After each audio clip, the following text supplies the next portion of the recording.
Hello students, good morning. मैं पीयूष अग्रवाल निर्मल PG college की online classes में आपका स्वागत करता हूं।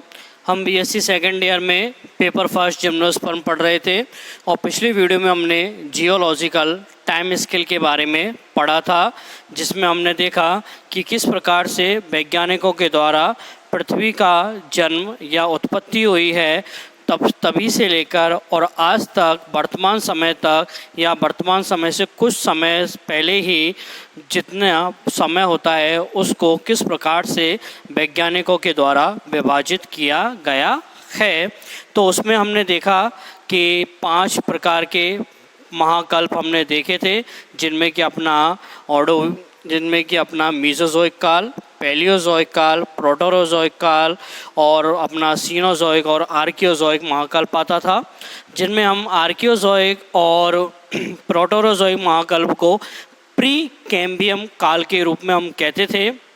तो इस प्रकार से कल की वीडियो में हमने भूवैज्ञानिक या जियोलॉजिकल टाइम स्केल को देखा था। आज की क्लास में हम साइकेडोफिलिकेल्स के बारे में देखेंगे कि ये साइकेडोफिलिकेल्स क्या होता है, किस प्रकार के इनमें पादप पाए जाते हैं। तो इसको स्टार्ट करने से पहले आपको पता होगा कि हमने जिम्नोस्पर्म की क्लासिफिकेशन में देखा था कि अलग अलग वैज्ञानिकों ने जिम्नोस्पर्म का क्लासिफिकेशन दिया था और जिसमें हमने के.आर. स्पोर्न के द्वारा दिया गया क्लासिफिकेशन भी देखा था, जिन्होंने क्या किया, जिम्नोस्पर्म का क्लासिफिकेशन किया था और उन्होंने 3 वर्ग या क्लास और 9 गणों व 29 क्लॉक में संपूर्ण जिम्नोस्पर्म पादप को क्या किया था, विभाजित या वर्गीकृत किया गया था। तो के.आर. स्पोर्न ने जिम्नोस्पर्म पादपों को 3 वर्ग, 9 गण, 29 क्लोम विभाजित किया गया था। 3 वर्ग में अपना पहला वर्ग था साइकेडोप्सिडा,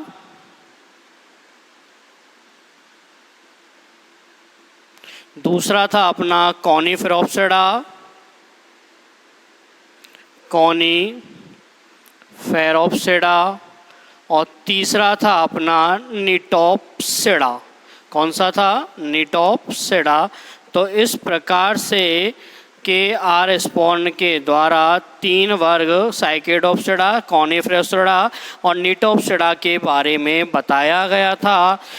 उसके बाद में उन्होंने इस तीनों वर्गों को 9 गण और 29 कुलों में आगे विभाजित किया गया था, जिसके बारे में हम अध्ययन कर चुके हैं। तो अब हम अपने जो पहला वर्ग है साइकोप्सिडा उसके बारे में देखते हैं। तो साइकोप्सिडा में क्या हुआ कि साइकोप्सिडा एक वर्ग है। तो इस वर्ग को के.आर. स्पोर्न ने मुख्यतः 4 गणों के अंतर्गत इसको विभाजित किया गया था, जिनमें अपना पहला गण आता है साइकेडोफिलिकेल्स,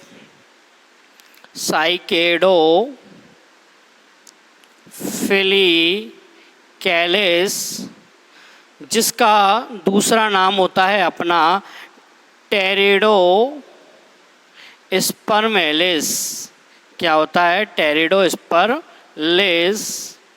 और दूसरा अपना गण है वो है अपना वेनिटाइटेलिस।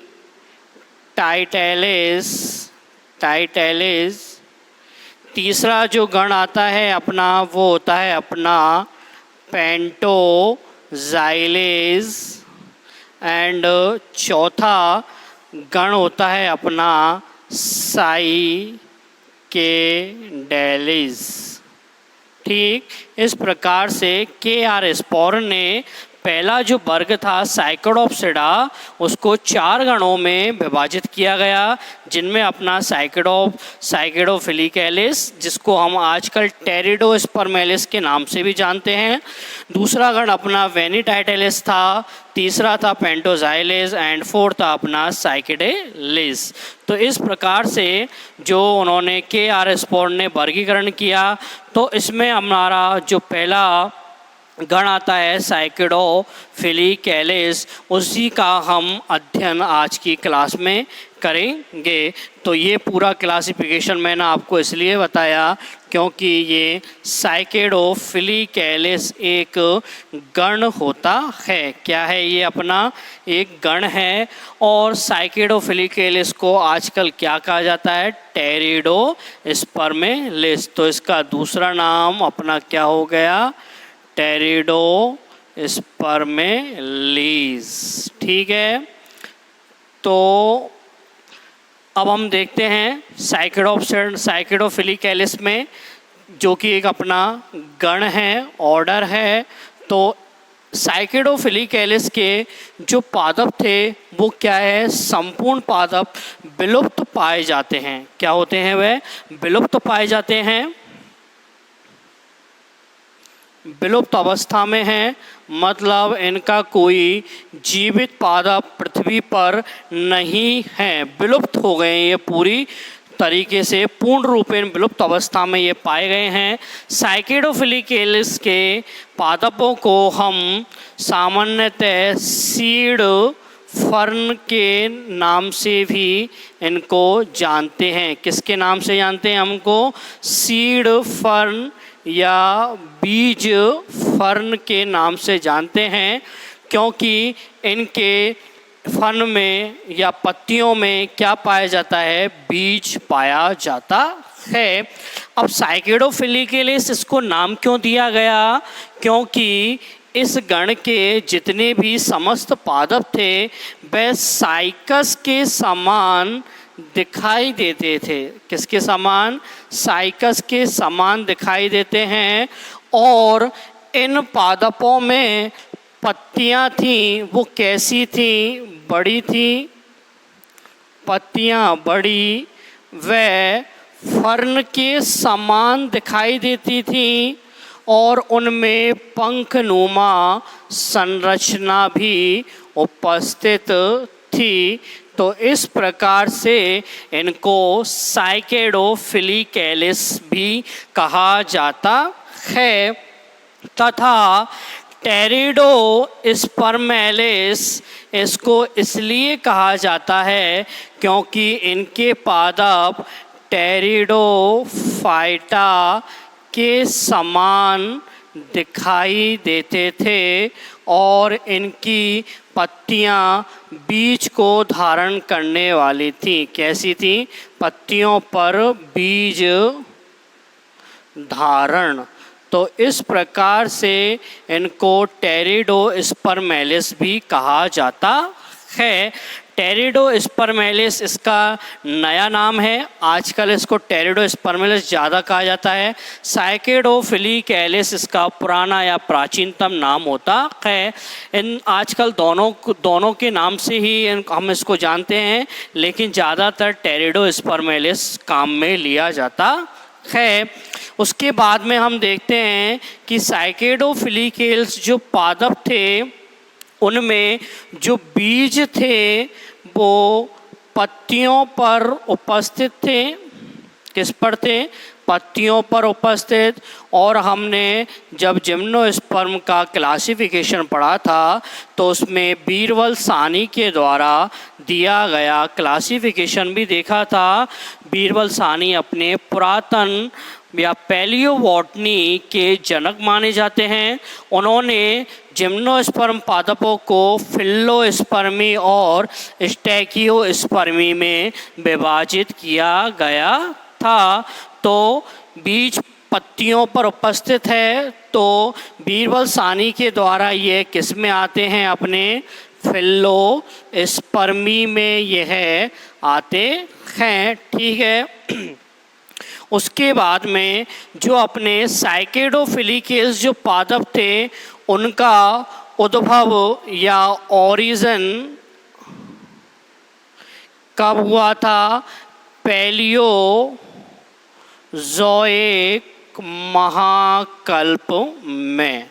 किस में हुआ था इनका? पैलियोज़ोइक महाकल्प में इनका उद्भव हुआ था। और पैलियोज़ोइक महाकल्प के डेवोनियन काल में इनका उद्भव माना जाता है तथा पैलियोज़ोइक महाकल्प के कार्बोनीफेरस व पर्मियन काल में यह पादप अत्यधिक संख्या में थे।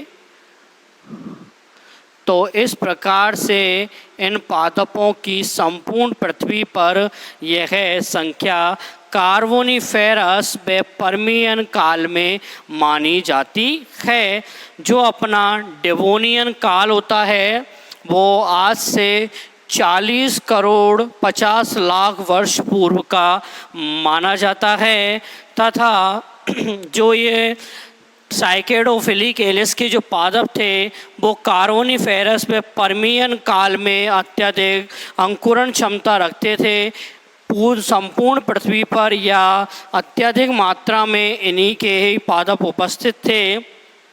उसके बाद में अपना मीज़ोज़ोइक काल प्रारंभ होता है। मीज़ोज़ोइक महाकल्प में इन पादपों की उपस्थिति भी देखी गई है।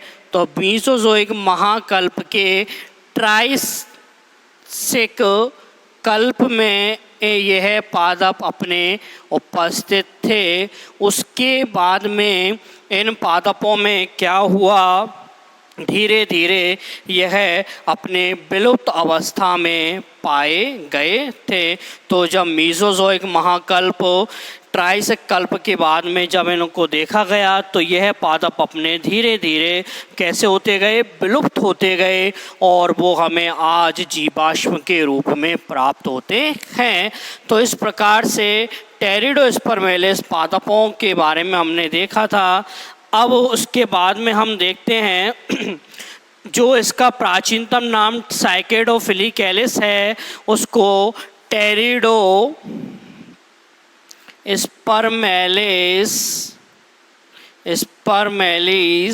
नाम किसने दिया था? ऑलिव।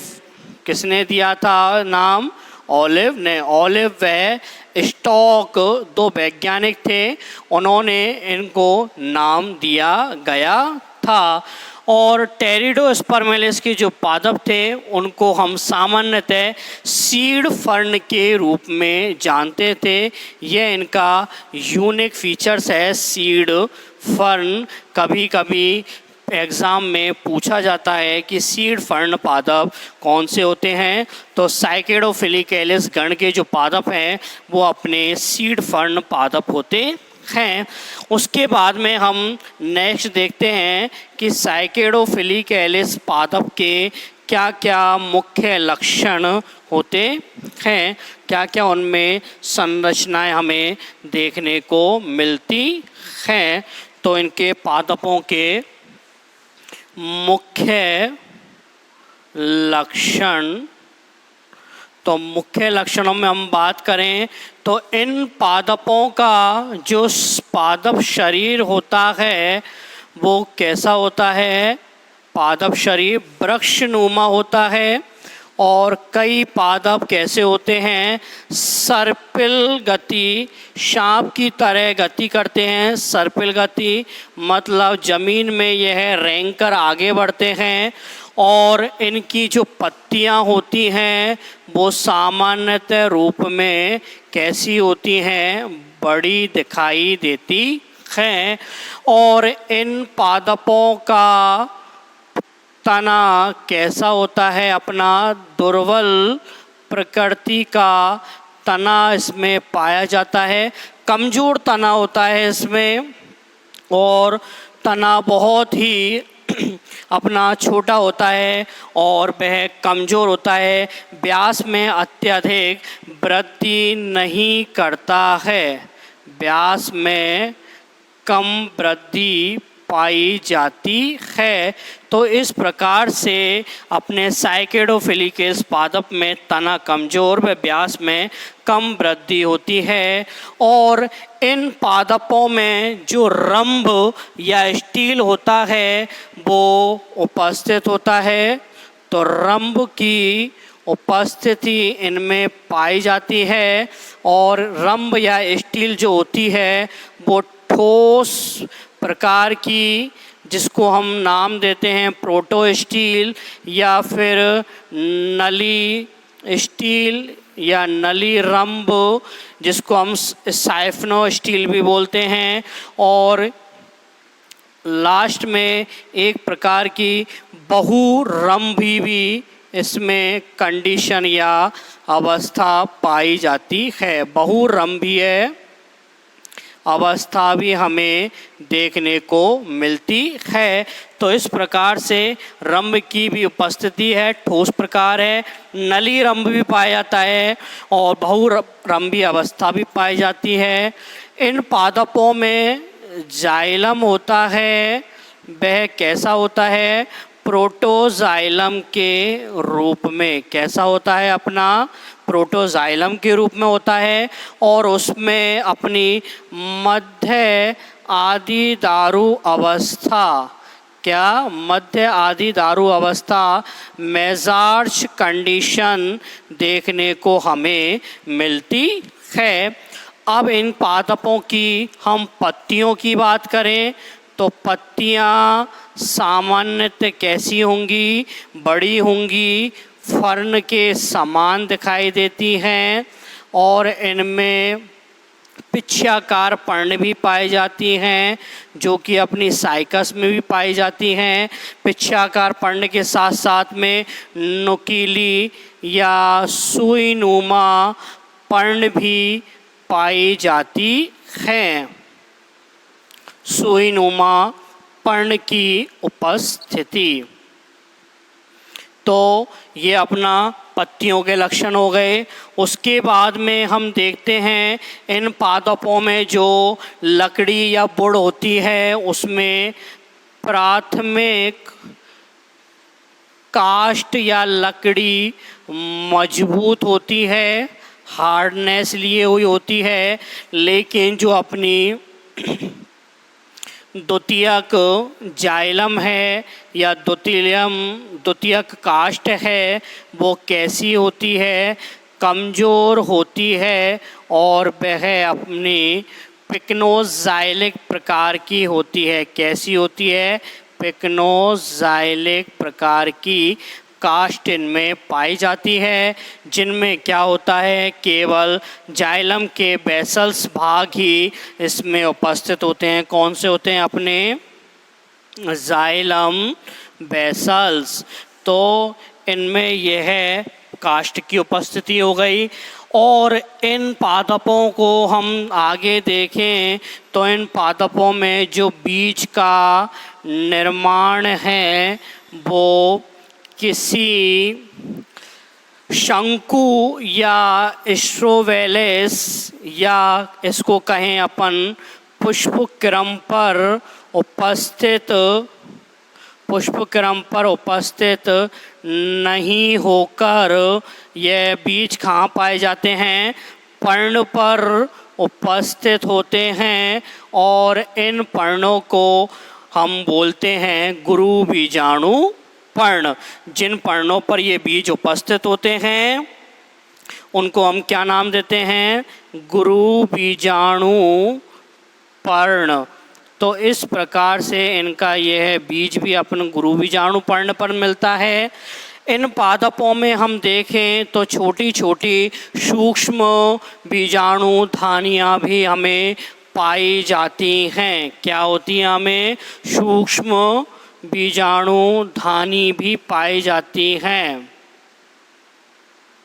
सूक्ष्म बीजाणु धानी की उपस्थिति है और यह जो बीजाणु धानी होती है वो वलयाकार में नहीं होती है, वलयाकार नहीं है। तो इस प्रकार से अपने इन पादपों में मुख्य लक्षणों के रूप में पादप शरीर वृक्षनुमा सर्पिल गति करने वाला, तना जो होगा वो दुर्बल होगा, कमज़ोर होगा, व्यास में कम वृद्धि करेगा, और जो रंभ है स्टील की इनमें उपस्थिति पाई जाती है। ठोस प्रकार का नलीरंभ स्फिनोस्टील और बहुरंभी अवस्था जिसे हम पॉली स्टील कंडीशन बोलते हैं वह इनमें उपस्थित होती है। जाइलम जो होगा वो प्रोटोजाइलम के रूप में होगा। मेजार्च इनमें कंडीशन पाई जाती है। और जो पत्तियां होती हैं फर्न के समान पिच्छाकार नुकीली सुईनुमा पर्ण होती हैं। और जो काष्ठ होगी उसमें प्राथमिक काष्ठ मजबूत होगी, द्वितीयक काष्ठ कमज़ोर होती है और पिक्नोजाइलिक अवस्था में वह पाई जाती है। उसके बाद हम देखते हैं बीज का निर्माण शंकु या पुष्प क्रम पर उपस्थित नहीं होकर पर्ण पर उपस्थित होता है। और जिन पर्ण पर यह बीज उपस्थित होते हैं उसको हम नाम देते हैं गुरु बीजाणु पर्ण। तथा लास्ट में हमने देखा कि इनमें सूक्ष्म बीजाणुधानी भी पाई जाती है जो कि वलयाकार नहीं होती है। इस प्रकार से साइकेडोफिलिक एलिस के पादपों में मुख्यतः संरचना देखने को मिलती है। अब इसके बाद में हम साइकेडोफिलिक एलिस या टेरिडोस्पर्म एलिस पादपों के वर्गीकरण को देखते हैं कि इस पादपों के वर्गीकरण को किस प्रकार से बताया गया है। तो साइकेडोफिलिक एलिस एक प्रकार का क्या है, गण है। तो इसको आगे चलकर कुलों में वर्गीकृत किया गया है। तो जिसमें कि अपना वैज्ञानिक आर्नोल्ड स्टीवर्ट व स्पोर्न के द्वारा इसको क्लासिफाई या वर्गीकृत किया गया है। तो इसका हम वर्गीकरण देखते हैं। तो वर्गीकरण में हमने शुरू में देखा था के.आर. स्पोर्न के द्वारा जिम्नोस्पर्म को तीन क्लासों में साइकेडोप्सिडा में ये पाया जाता है। साइकेडोप्सिडा में जो चार गण थे उसमें पहला गण पाया जाता है अपना साइकेडोफिलिक एलिस। और साइकेडोफिलिक एलिस में इसको मुख्यतः आर्नोल्ड ने तो 5 भागों में या 5 कुलों में इसको वर्गीकृत किया गया है। स्टीवर्ट के द्वारा इसको 4 कुलों के अंतर्गत विभाजित किया गया है। और अपने के.आर. स्पोर्न के द्वारा इसको कितने कुलों में, 7 कुलों में विभाजित किया गया है। तो इस प्रकार से अलग अलग वैज्ञानिकों के द्वारा इसको अलग अलग रूप से वर्गीकृत किया गया है। अब जब अभी हमने देखा कि अपने साइकेडोफिलिक एलिस के जो पादप थे वो पैलियोजोइक महाकल्प में भी पाए जाते थे और उसके बाद में अपने मीसोजोइक महाकल्प में भी इनकी उपस्थिति देखी गई है। तो इस प्रकार से इस टेरिडोस्पर्म एलिस गण को 2 भागों में विभक्त किया गया, पैलियोजोइक महाकल्प वाले पादप और सीनोजोइक महाकल्प वाले पादप। तो इस प्रकार से टेरिडोस्पर्म एलिस के 2 भाग हो जाते हैं। और आर्नोल्ड ने जब इनको 5 भागों में बांटा था कुलों में, तो पैलियोजोइक महाकल्प में इन्होंने 3 कुलों को रखा था और स्टीवर्ट के द्वारा इनको 4 कुलों में ही इसको संपूर्ण रूप से रख दिया था। और मीसोजोइक महाकल्प को आर्नोल्ड ने 2 कुलों में रखा और स्टीवर्ट ने इसमें कुछ भी कुल नहीं रखे गए थे। बाद में के.आर. स्पोर्न के द्वारा आर्नोल्ड और स्टीवर्ट के द्वारा दिए गए कुलों या फैमिलीज़ को उन्होंने एक साथ बताया था और इस प्रकार के.आर. स्पोर ने 7 कुलों के बारे में हमें बताया गया था। इस प्रकार अपने 7 कुलों में पाया जाता है लाइजिनोप्टेरिडेसी, मीजोरेडेसी, मेडुलोसी, क्लेमेप्रोटेसी और पेल्टामिलेटेसी, कोरिस्टोमिलेटी, कैनियोप्लेमिलेटेसी। तो इस प्रकार से अपना जो पहला कुल है लाइजिनोप्टेरिडेसी, कौन सा है? लाइजिनोप्टेरेसी।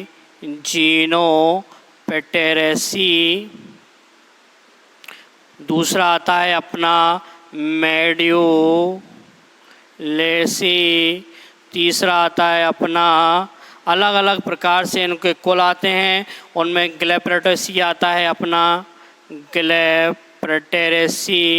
तो इस प्रकार से स्पोर्न के द्वारा 7 कुलों को इसमें वर्गीकृत किया गया है और ये जो भी 7 कुल पाए जाते हैं ये संपूर्ण रूप से आजकल विलुप्त अवस्था में हैं, मतलब इनके जीवाश्म के रूप में यह पादप हमें पाए जाते हैं। तो आप इन 7 कुलों को ज़्यादा याद ना करें, इनमें केवल लाइजिनोप्टेरेसी और ग्लेप्टेरेसी, इसमें उनका एक एक उदाहरण हम पढ़ेंगे, उनके बारे में, उनके पादपों को हम देखेंगे। तो जो साइकेडोफिलिकेल्स गण होता है यह एक विलुप्त गण ही है अपना, तो इसको हम एक विलुप्त गण के रूप में हम इसका अध्ययन करते हैं। तो इस प्रकार से आज की क्लास में हमने साइकेडोफिलिकेल्स को देखा था। इनका पादपों का उद्भव कब हुआ था? पैलियोजोइक महाकल्प के डेवोनियन काल में ये उत्पन्न हुए थे। उसके बाद में हमने इसका मुख्य लक्षण देखे थे, इनके पादपों के मुख्य लक्षणों के बारे में जाना और इनके वर्गीकरण को देखा था, जिसमें आर्नोल्ड के द्वारा 5 कुलों में और स्टीवर्ट के द्वारा 4 कुलों में और के.आर. स्पोर्न के द्वारा आर्नोल्ड स्टीवर्ट ने जो दिया था उन्होंने कुल 7 कुलों में इसको वर्गीकृत किया गया था। अब जब इनमें वर्गीकरण हुआ तो पैलियोजोइक महाकल्प के पादप और मीसोजोइक महाकल्प के पादपों में इनको और विभाजित कर दिया गया। तो आर्नोल्ड ने पैलियोजोइक में 4 कुलों को इसमें रखा था, मीसोजोइक महाकल्प में आर्नोल्ड ने 2 कुलों को रखा गया था। तो इस प्रकार से यह अपना साइकेडोफिलिकेल्स का वर्गीकरण संपन्न होता है। अपने वैज्ञानिक थे गुरगेन, उनके द्वारा ये साइकेडोफिलिकेल्स के जीवाश्मों को चट्टानों से भी प्राप्त किया गया था। अब हम इसके बाद में इसके जो पहला लाइजिनोप्टेरिडेसी जो अपना पहला गण वो कुल होता है, उसके एक मेंबर जो कि आज जीवाश्म के रूप में पाया जाता है लाइजिनोप्टेरिस, उसका हम अध्ययन नेक्स्ट वीडियो में करेंगे। तब तक के लिए आपको धन्यवाद। Thank you.